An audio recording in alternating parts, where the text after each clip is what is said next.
Not the plot of a mystery novel. It's going on now at Cochiti Lake.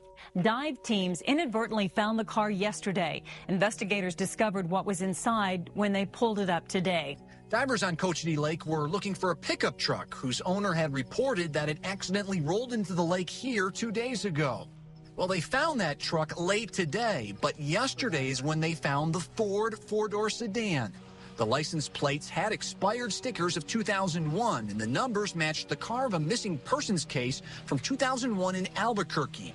Police don't know for sure how long the car and remains have been underwater, but they do say the vehicle has been in the lake for so long that there are actually fish hooks stuck in the frame of the vehicle.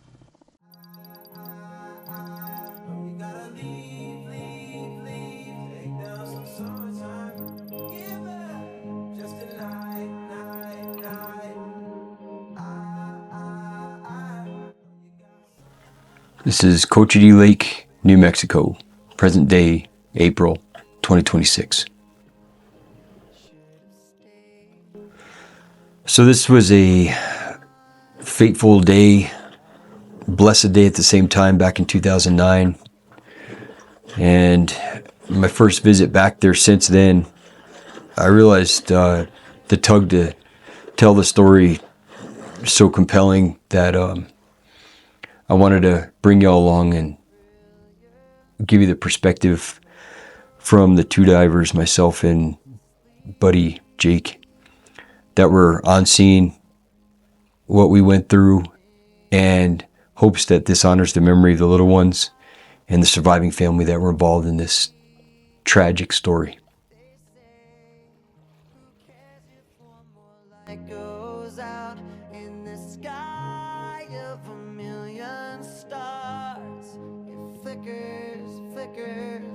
Who cares when someone's time runs out? If a moment is all we are, or quicker, who cares if one more light goes out? Well, I do. The reminders pull the floor from your feet. In the kitchen, one more chair than you need. Oh, and you're angry, and you should be. It's not fair. Just 'cause you can't see it doesn't mean it isn't there. If they say, who cares if one more light goes out in the sky of a million stars? It flickers. Who cares when someone's time runs out? If a moment is all we are, or quicker, who cares if one more light goes out? Well, I do.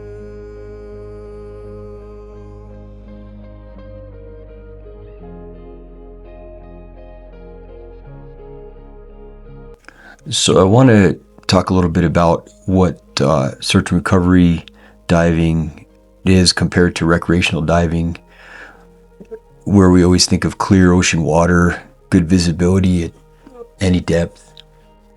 But for law enforcement search and recovery teams, like the New Mexico State Police Search and Recovery Team, most of the time it is zero visibility, what we call black water conditions due to algae or just poor ambient light, if any at all. And we have to hold on to one another while underwater or use rope tethering. We go through extensive training in order to become proficient in our tasks and duties. In all weather conditions, doesn't matter what season of the year, when we're needed, we go. We use different technologies, side scan, sonar, and other devices to find drowning victims and evidence on the lake bed or river bottom, wherever we might be. And this is just an excerpt from some training to kind of show, even though the water looks green and beautiful, how long it takes before you actually see the divers emerge at the surface in order to get visual contact with them. So my hat's off to the heroes still out there. Good job, Jesus. Doing the jobs and bringing closure to the loved ones, the survivors of drowning victims. And long live the New Mexico State Police Search and Recovery Team divers.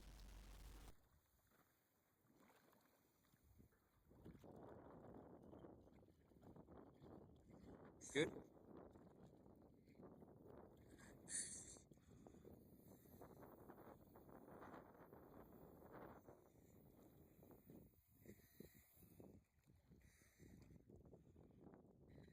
And last up, senior diver, Rusty, please. This is my brother, fellow diver Jake, and I out there. And just you can kind of see us as the people we were. We weren't even supposed to even find the vehicle like we did. We just happened to be out at Cochiti Lake, the two of us helping the ROTC class understand water safety and experience scuba, underwater swimming out there, and just being their overall safety overwatch.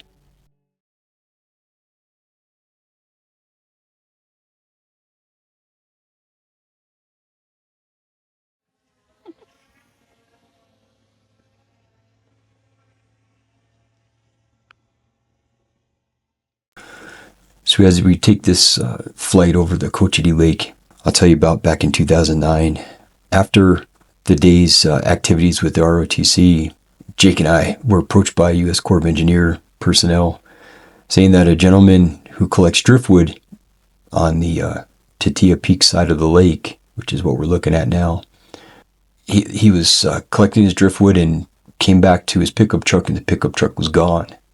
And he thought maybe he went in the lake and didn't know where it was. So we took our boat over to that side, to the dock from the main Cochiti Lake Dam area, to meet with the gentleman whose name is Larry. We learned that his vehicle was parked parallel to the shore, up off of the ramp a little bit from the shoreline. And he had put some driftwood in his pickup truck bed, went to gather some more. And when he came back after his walk, pickup was gone. And then he saw what appeared to be some of the driftwood he collected floating in the water just to the south of the ramp area. We could not figure out, if somebody took the truck, anything like that. So in anticipation that the pickup may have somehow rolled backward into the water, Jake and I got our equipment, and we had a new side scan sonar we hadn't broke out of the box yet, and thought it was a good idea to try that out. We got everything hooked up and started doing some patterns along the surface of the water in a grid-like fashion in the area where the driftwood was floating, hoping that we would see the vehicle, the pickup truck, appear on our sonar and then be able to recover it for Larry. While we were doing our pattern, we spent probably an hour or so back and forth looking without any results, and could not figure out at that point where the truck may have went into the water. It was at that point we could also see the side scan sonar was working accurately, because there were debris items like bottles and things like that in the water near the shore. And we decided at that point to come back to the dock. The light was starting to wane for the day, and we took the boat out into the lake and approached the ramp directly from the west, about 60 feet out from shore or so. An image of a vehicle, which looked just like a regular bright image of a car outline, appeared straight out from the ramp where we were approaching to dock. I threw a safety marker buoy down, which has a weight on the end of the nylon string, and it floats to the surface. The buoy component floats to the surface so that we can then assess, diving down on that line or doing a shore dive outwards to that location. Jake and I went into shore and told Larry we don't know if the sonar is picking up your pickup truck there in the lake, but there was definitely an image of a vehicle. This is new technology. We're not familiar if that's just how the computer is diagnosing a vehicle image, but we're going to go investigate and find out if this is your truck and hopefully get it out of the water for you today before the sun goes down. Jake and I suited up and determined we would do a shore-based dive, walking out from the ramp area into the water until it was deep enough, and then straight out along the lake bed towards where our safety buoy was positioned. When we get out to the area, again, zero visibility, holding on to one another's harnessing, we ran into what seemed to be the front end of a vehicle just by touch. I was able to orient myself down to the axle and tire wheel well area of the vehicle, tied off a second safety marker buoy, and sent it up to the surface. Jake and I ascended to the surface at that point, tied off the safety marker buoys that would remain taut from its anchor point at the surface and not unravel, and returned to shore. We informed Larry that because of the pending darkness, we would meet him the next day out there at the dock, and for him to bring a wrecker of his choice to get the vehicle pulled out.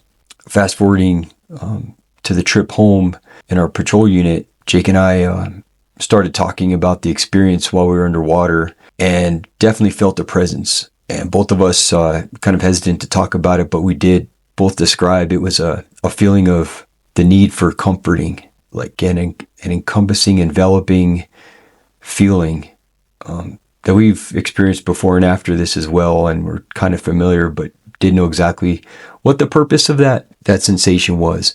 We arrived back out at the dock at about 9 a.m. the next morning and met Larry there. Larry had his tow truck vehicle driver present. So Jake and I suited up, and while getting ready to do another shore dive to the vehicle and attach towing equipment, a chain and then in turn the tow line cable, we noticed that the marker buoy I had tied off and had floating at the surface was not there anymore, which was kind of unusual. We thought maybe a night fisherman might have seen it or snagged a line on it and cut it, but it was just too far out and couldn't understand, that was probably the only possibility. Somebody cut the line.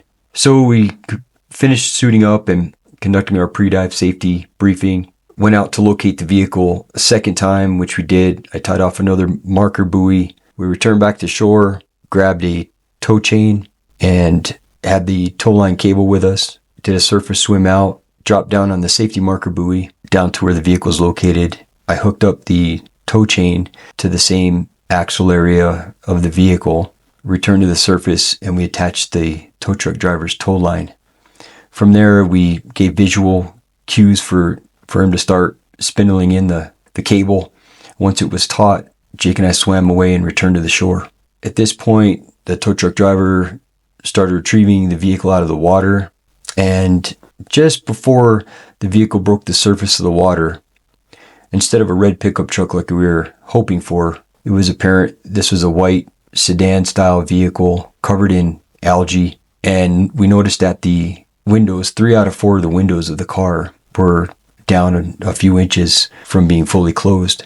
The front passenger side window was closed, and it looked like there was a sheet or a pillow caught in it, as if to block the sun or something like that. We advised the tow truck driver to pull the vehicle up above the water line on the ramp here, and we were going to chock the tires and have him pull away because obviously this was not normal. This was suspicious activity. As we chocked the tires of the vehicle and the water began receding from inside, Jake and I saw the skeletal remains of an apparent adult human in the driver's seat area. We could also see that the front passenger window had what looked like a pillowcase full of water and mud that was caught in the window when it closed, and some human remain, apparently a finger bone that was caught in the window area too with the pillowcase.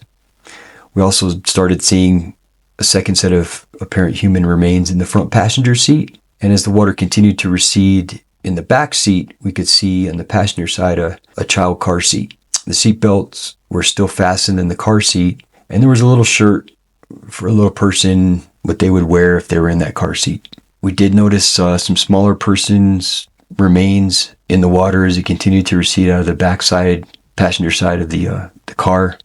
And we later learned there were a fourth set of little person's remains in the back driver's side passenger seat floorboard area. From there, we contacted our Criminal Investigations Bureau, and subsequent resources arrived to process the obvious crime scene. Now, Jake and I were on scene for the duration of the investigation that day, and we learned the story about the missing persons case 8 years prior and what we had just uncovered by the grace of God, because it was an unexpected find. Jake and I had idle time and determined we would again search the area of the lake shore where we thought Larry's pickup might have went into the water. And within moments of conducting a surface search pattern in our boat, the pickup truck showed up bright and clear on the sonar screen. Jake and I went, suited up, and conducted another shore-based dive out to where the vehicle was just several feet away from the shore under the water, located it, went through the process of hooking up the tow chain and having the tow truck driver remove the pickup from the water as well. Now, we can't explain why the keys weren't in the ignition and how the vehicle rolled into the lake while it was still in gear.